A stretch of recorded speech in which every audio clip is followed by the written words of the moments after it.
الله أكبر.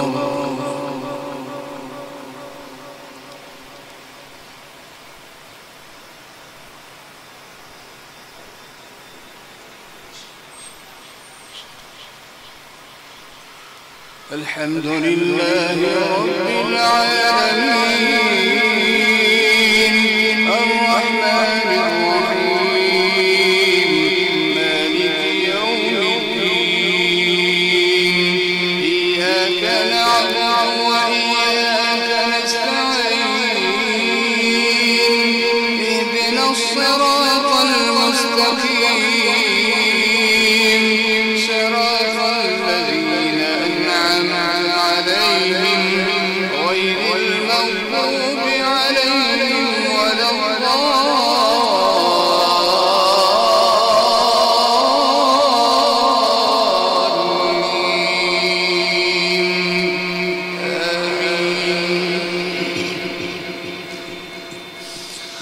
ولما دخلوا على يوسف آوى إليه أخاه قال إني أنا أخوك فلا تبتئس بما كانوا يعملون فلما جهزهم بجهازهم جعل السقاية في رحل أخيه ثم أذن مؤذن أيتها العير إنكم لسارقون قالوا وأقبلوا عليهم ماذا تفقدون قالوا نفقد صواع الملك ولمن جاء به حمل بعير وأنا به زعيم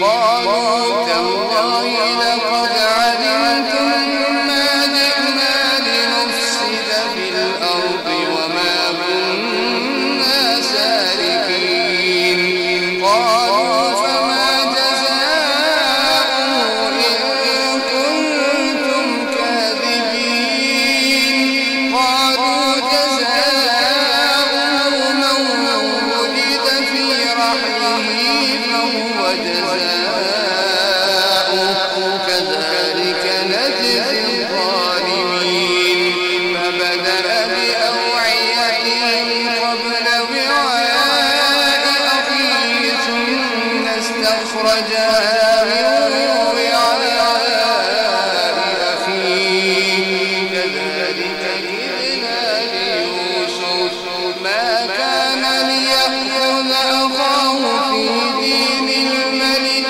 إلا أن يشاء الله نرفع درجات من نشاء وفوق كل ذي علم عليم قالوا إن يسرق فقد سرق أخ له من قبل فأسرها يوسف في نفسه ولم يبدها لهم قال أنتم شر مكانا والله أعلم بما تصفون قالوا يا أيها العزيز إن له أبا شيخا كبيرا فخذ أحدنا مكانه إنا نراك من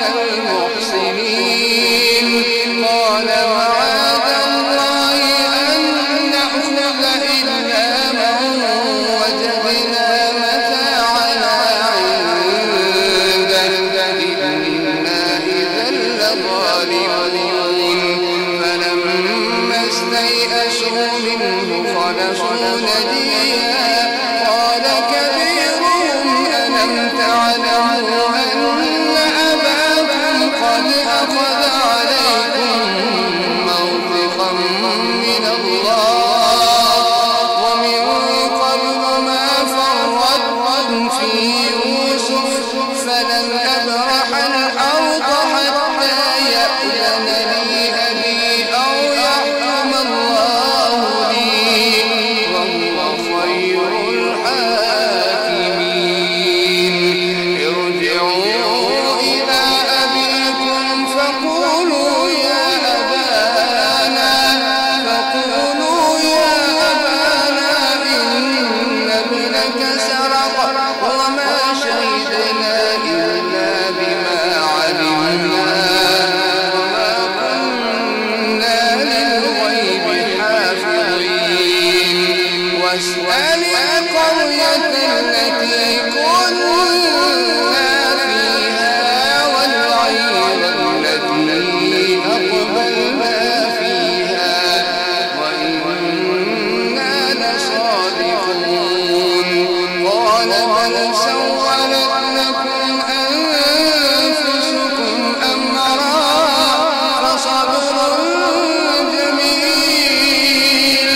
الحكيم العليم.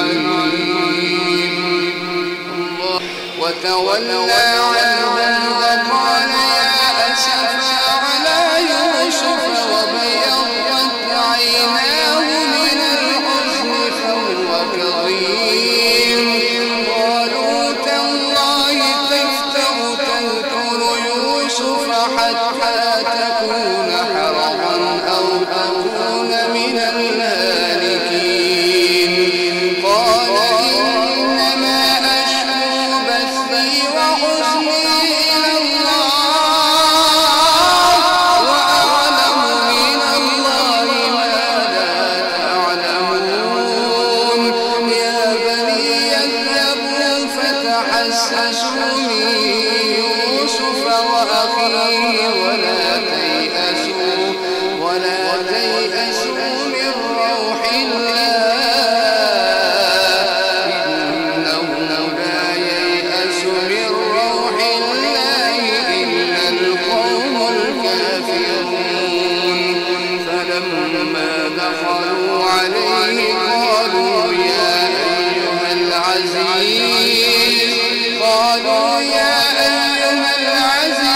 مسنا وأهلنا الضر وجئنا ببضاعة مزجاة فأوف لنا الكيل وتصدق علينا إن الله يجزي المتصدقين. قال هل علمتم ما فعلتم بيوسف وأخيه إن أنتم جاهلون.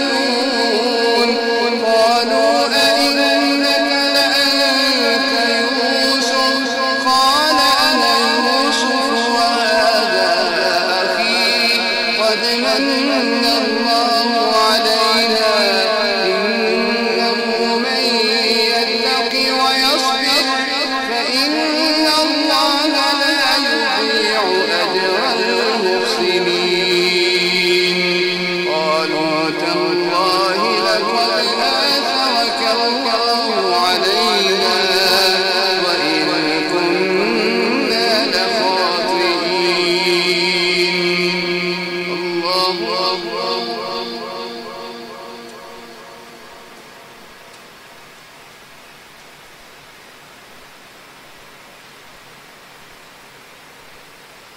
سمع الله لمن حمده.